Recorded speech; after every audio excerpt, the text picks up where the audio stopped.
వర్మ గారితో ఎలా ఉండింది సార్ యువర్ జర్నీ? అమ్మా నాకు ఆ రోజు నుంచి ఈ రోజు వరకు చెప్తున్నానమ్మా, he is a person who believed his consciousness. వారి నమ్మకం అది. హీ వాజ్ క్లియర్, నాకు ఇది చాలు, ఇది వర్కౌట్ అవుతుందని. అప్పుడు ఎలా ఉన్నారో ఇప్పుడు అంతేనమ్మా. దట్ గట్ ఫీలింగ్, ఆ గట్ ఫీలింగ్తో ఈ వాజ్ ద సేమ్.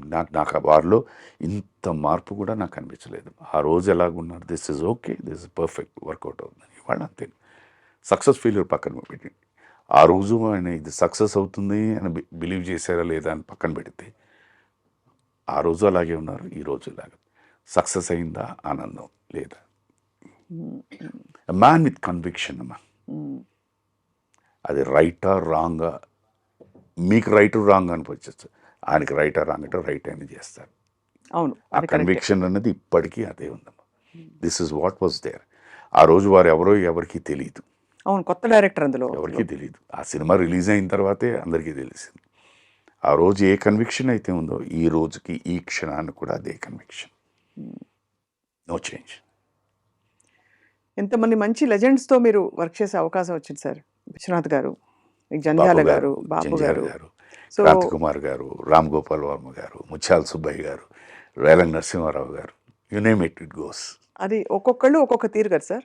వాళ్ళందరిలో మీరు మోస్ట్ కనెక్ట్ అయిన వ్యక్తి ఎవరు సార్? అంటే సెల్ఫిష్గా చెప్పాలంటే it will be my first film Subhalekha and director గారే. బట్ ప్రతి ఒక్కరిలో మీరు అన్నట్టు అందరూ వైవిధ్యమైన డైరెక్టర్లు. సో ఒక్కొక్కరి దగ్గర ఒక్కొక్కటి మనం నేర్చుకుని దాన్ని అడాప్ట్ చేసుకోగలిగితే ఇట్ బి గుడ్. డైరెక్టర్ గారు, గురువు గారు, విశ్వనాథ్ గారు ఉన్నారంటే, ఆయన మీరు ఏ సినిమా తీసినా, ఏ సినిమాలో కానీ ఏ పాత్ర అయినా కూడా ఊరికే నిలబడి డైలాగ్ చెప్పరు, ఏదో పని చేస్తూ చెప్తుంటారు. దానివల్ల ఏమైపోతుంది, వాడు ఇంట్లో ఉన్న ఫీలింగు, ఇంట్లో పనిచేస్తున్న ఫీలింగ్ వచ్చేస్తాయి. అది అక్కడ. డైరెక్టర్ జంధ్యాల గారు ఉన్నారంటే, ఆయనది ఏంటంటే పని ఇది లేకపోయినా ఆ టైమింగ్ అనేది కరెక్ట్గా ఉండాలి. అది మామూలు డైలాగ్ అయినా ఆ టైమింగ్కి చెప్తే బ్రహ్మాండంగా పండుతుంది. అది అక్కడ నేర్చుకున్నాను. ఇంకా బాపు గారి గురించి అడగక్కర్లేదు. ఫ్రేమింగ్ నాకు తెలిసి నేను ఇప్పటిదాకా చాలా అందంగా కనిపించిన సినిమా ఏదైనా ఉంది అంటే అది మంత్రి గారు వెంకడే. Because his framings are so beautiful. Kranthi Kumar గారు, ఆయనంటే he was already a very far ahead thinking director ఆ రోజుల్లోనే. సో కొత్త థాట్స్. అందుకనే మీరు ఆయన దగ్గర నుంచి మన లైక్ సుహాసిని గారు మేము చేసిన సినిమా వచ్చింది సూపర్, తల్లికి తండ్రికి పెళ్లి చేసే సినిమా, that was thing. Then comes Vamsi గారు, pure pure pure Godavari nativity.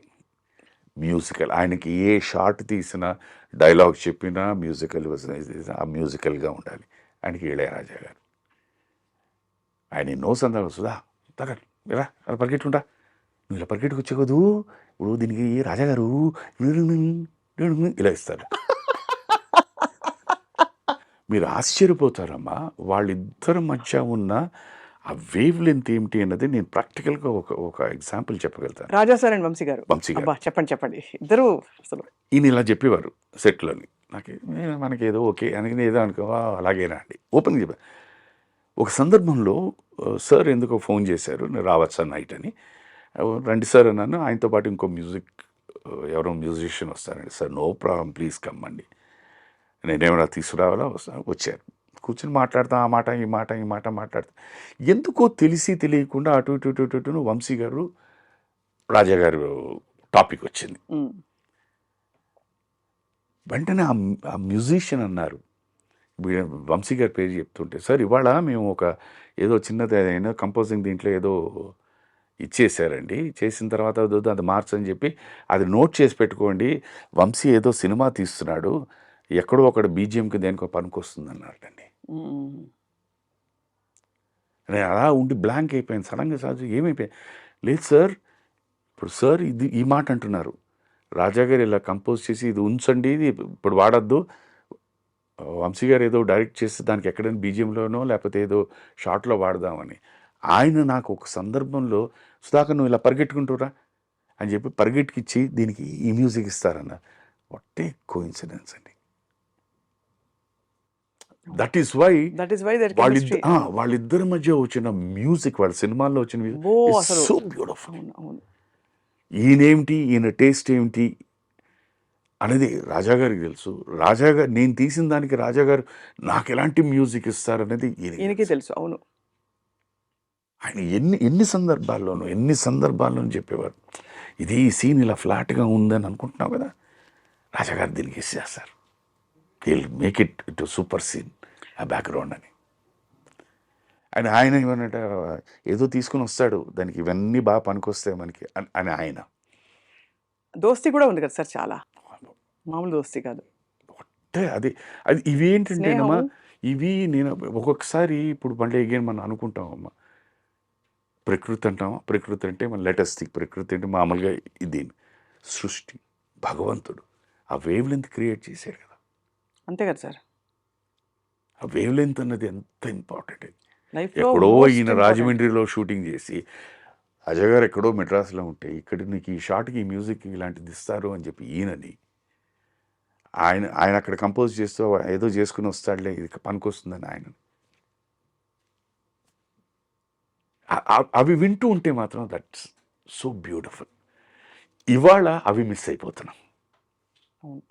ఇలాంటి విషయాలు వినడానికి ఎక్కడ ఛాన్స్ దొరకట్లేదు, అసలు తీరికే లేదు సార్ అసలు. ఇలా దొరకట్లేదు. అదొక్కటే అప్పుడప్పుడు అనిపిస్తుంది అనమాట. ఆ రోజు మొన్న కూడా ఎవరో ఈ మధ్యన ఎప్పుడు చెప్తున్నారు, ఏదో సార్ ప్రస్తావన ఏదో వచ్చి, ఆయన అంత బిజీగా ఉన్నా కూడా వచ్చి ఫస్ట్ అప్పుడు లైవ్ రికార్డింగ్ కనుక అందరు మ్యూజిషియన్స్ అందరినీ పలకరించి మాట్లాడి వచ్చి నేర్చుకుని వెళ్ళిపోయాడు. ఆయన కూడా అనేవారు, అది మిస్ అయిపోతున్నానండి, ఏదో వెళ్తున్నాను, ఏదో రూమ్లోకి వెళ్తున్నాను, పాడుతున్నాను, వెళ్ళిపోతాను, ఎవరు కనిపించట్లేదు, వి మిస్ దట్ అండి అని.